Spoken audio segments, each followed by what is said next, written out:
Hi everyone, it's week 4 and I thought this was a really good time to introduce to you the multimedia presentation and get you thinking about this assessment task.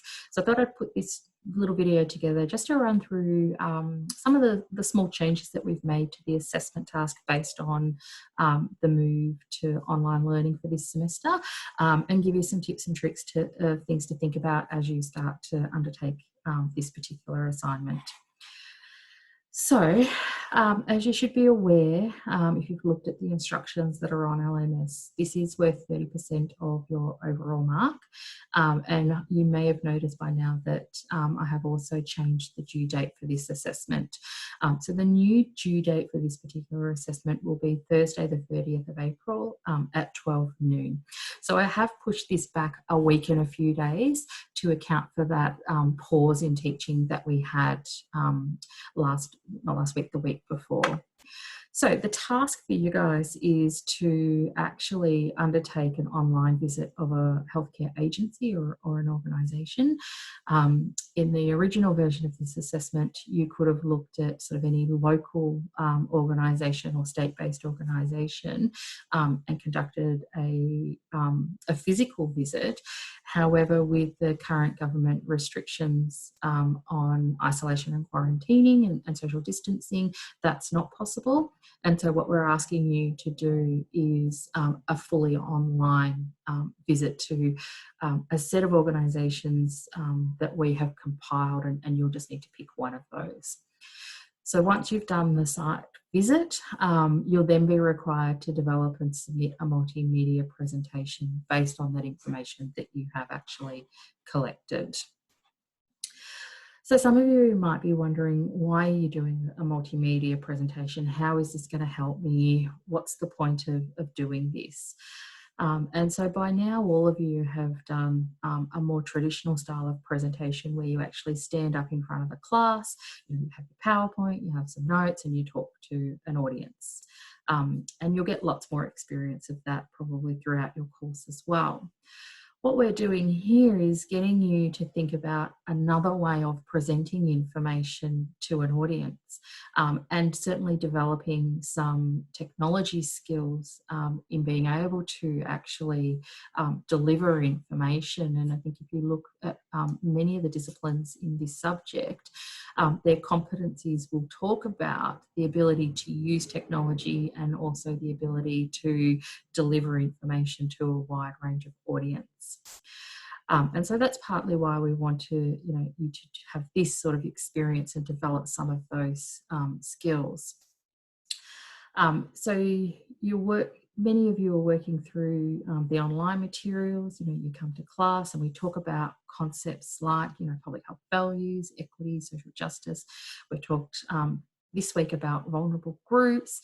In previous weeks, we've talked about things like the domains and the spheres of public health practice. So, things like prevention, protection, promotion, monitoring, and surveillance. But some of you are probably wondering, well, what does this actually mean? And what does it look like in real life with real practitioners in real organisations where you could be working one day?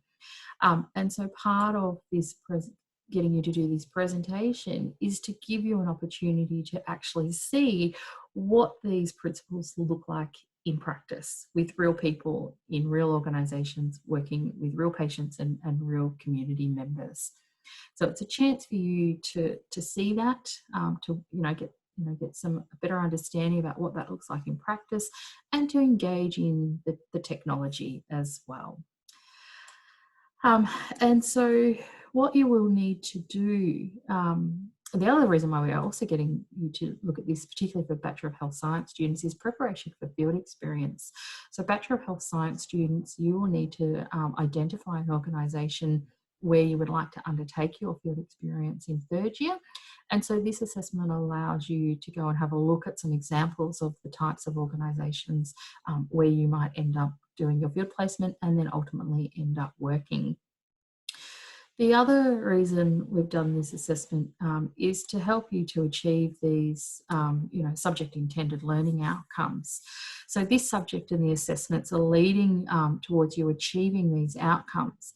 In this assessment, you're working towards addressing all of these ILOs. In this assessment, you will be required to critically analyse the various concepts, the values and the strategies that relate to public health. And if you look at the instructions for this assignment, it clearly says that you need to be able to demonstrate how these principles are being demonstrated or not within the organisation that you undertake the site visit with. You're asked in the subject to be able to outline the often conflicting roles and the interests held by various stakeholders engaged in public health activities. And so in this subject, in this particular assessment, we actually are asking you to identify who key stakeholders are, who perhaps the organisations are not working with, but perhaps could be. And thinking about, is there anybody missing, and what do these partnerships look like, and what does this mean for the work that this organisation does? We're also asking you to be able to critically articulate the applicability of various strategies that are engaged in by public health practitioners at various levels. And so we're asking you to think about and identify the strategies or the activities that these organisations are undertaking, and to be critical about these in terms of things like accessibility, affordability, and also the availability of them. And then the final ILO is around being able to examine the limits of public health practice as a discipline with regards to working with vulnerable communities and societies. And in your multimedia presentation, we're asking you to come up with, or to identify some limitations that you've noticed in terms of public health from within these organisations, and also to make some recommendations for future public health practice for these organisations. So what constitutes a site visit? So originally we said that you could actually go and do a physical visit as well as a site visit. However, due to those current government restrictions on public gatherings, you are limited to only doing an online visit, and we've narrowed the choice down. And the reason why we have picked these particular organisations is because they've got really well-developed websites with lots of information and lots of resources that you can tap into in order to be able to complete this particular assessment. So you're not at a disadvantage by not being able to do the actual physical site visit. When you look at the website of whichever organisation you choose to focus on, and remember you only need to pick one of those, go and have a look at things like their key documents like their annual reports, have a look at things like strategic plans. They may have examples of policies up there. They might have program reports. They will probably have some, a list of, services or programs that they're offering. Have a look at these. Have a look at any evaluation reports that you might see. You won't just be able to necessarily see it just from glancing at a homepage. You might need to dig a little bit deeper and have a read through some of those reports that are publicly available. The other thing is that there are lots of other resources that you can tap into, other sources of information. So, for example, if you're trying to get a sense of this organisation in terms of its accessibility, you might be able to use something like Google Maps and have a look at where this particular organisation is located and how people might actually physically access that particular space. Is there car parking? Is there public transport close by? For example, if you were looking at Headspace, you could actually pick a local Headspace and pay a bit more closer attention at a local level, but also use the web page to look more broadly at what Headspace does. Some of the other, organisations or websites that you might want to look at, other sources of information, include things like the local government websites. So, for example, if you're, picking Bendigo Community Health Services, then you might want to have a look at the City of Greater Bendigo website as well, because that will provide you with information about that particular local government area, some of the population data. That'll provide you with some more local information. The ABS is also a really good site to look at in terms of statistics on demographics. So if you've picked an organisation that is perhaps more state-based, then in terms of that demographic information, you're going to want to look at what is happening in Victoria. And so the ABS is a really great source for that sort of information. The Australian Institute of Health and Welfare is another great resource. So they collect a whole lot of health-related data, and each year they publish a report called Australia's Health, which has the most up-to-date, reliable data on a whole range of health issues for different population groups. So always worth having a look at. And don't forget that there are also journal articles, textbooks and reports that you can draw on, particularly when you're trying to make some of those links to public health principles. So you will need to draw on a range of resources for this assessment. And of course, these will need to be referenced. So you should be referencing both the slides of your presentation, as well as providing a complete reference list at the end of the presentation as well. If you're not familiar with referencing, then I would direct you to have a look at the library referencing tool. That's a really great resource that shows you how to reference a wide range of materials, and to do that using the APA guidelines as well. So the presentation itself, so there is no in-class presentation, so you won't be jumping on Zoom and showing this to everybody.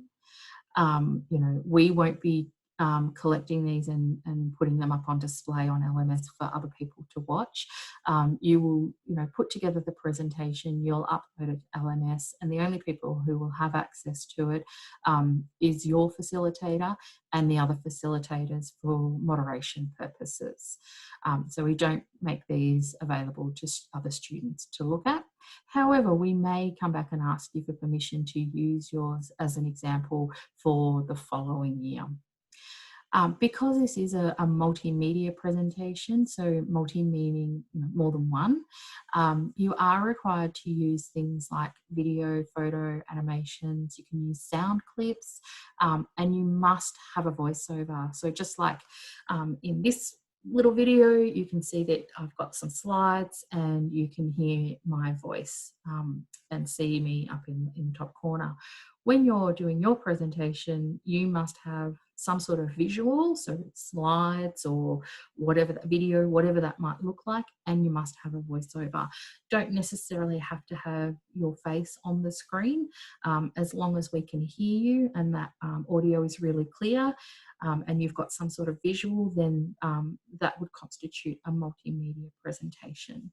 But please feel free to, source images. You can use Google Images to look for photos. There might be images on the website that you might want to use. If you are using those, then you do need to make sure that they are acknowledged appropriately. There's a number of ways that you can record your presentation. So you can use your phone, your laptop, or any other mobile device using a video function. You can use PowerPoint. So PowerPoint has the ability to record, and you can do a slideshow with a voiceover through PowerPoint, or you can use Zoom, which is what I'm using to record this video. So Zoom enables you to share your screen to have some slides up, and enables you to record your voice and either include yourself or not. You can turn that off.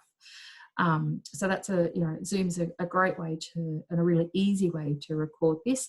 We don't have any preferences. The only requirement is that it's multimedia, so that there's some sort of visual and that you have that voiceover. There are instructions for how to record and upload your assessment on LMS. And so I've highlighted here where you can find those. So you'll see that there are instructions for using Zoom. By now, I think all of you, or if not all of you, but certainly most of you have already used Zoom to log in for your workshops. And so you're starting to get really good at using that. So that could be a really easy way. But if you're not familiar with Zoom, there are instructions there for how to download and use that. There are instructions there for the One Button Studios. These are located on campus. You won't be able to have access to those as the campuses are not open. So you will need to use your own personal devices for recording. There are some instructions there for how to edit a video. It's not a requirement for this particular assessment. It's not always easy to edit videos, but if you've got the skills and you want to have a go, then you're more than welcome to, and there are instructions there for you to do that. And you'll also see that there are some instructions for how to upload your video to LMS. We have found in the past that YouTube is the easiest. So recording your presentation, uploading it to YouTube, and then just providing us with the URL and copy and pasting that into a Word document and then just uploading that to LMS. That has worked the best. Although we've also had success with students uploading a PowerPoint as well that has the audio embedded in it. That also works. Some students, however, have sometimes found that the file size is too large for LMS. And so, yeah, YouTube seems to be the easiest. You can also use OneDrive to submit, and there are instructions there for how to do that. But yes, certainly YouTube is the easiest. We don't have any preferences. It's really whatever works for you. If you do have any questions about this assessment, there's a number of ways that you can go about getting answers to those. One is you can bring those questions along to your Zoom workshops and ask your facilitators. The other is, and probably the preferred method would be posting to the discussion board on LMS. So I've got a discussions board specifically set up for the multimedia assessment. You can post your questions there. Before you post, just check to see that your question hasn't already been asked and answered. By posting it to LMS, it means that everyone in the subject can benefit from the answer, and your email won't get lost amongst all the other emails that staff are getting at the moment, because remember, we're all online. All of our work is online, so we're sort of being a bit inundated with emails, and there is the potential that yours will get lost. And it also means that we won't have multiple students emailing us the same question and staff having to send out multiple answers. We can just answer it the once and everybody can get access to that. So I hope this video has been helpful and will get you thinking about this assessment task. As I say, if you've got any questions, please don't hesitate to contact us. If you've got any concerns, please don't hesitate to let us know. We are here. There'll be other opportunities in the workshops to talk about this assessment. But yes, I think now is the time to at least make the decision about which organisation you're going to look at. And start making some preparations for this. So on that night, I'll say thank you, and I really look forward to seeing your multimedia presentations.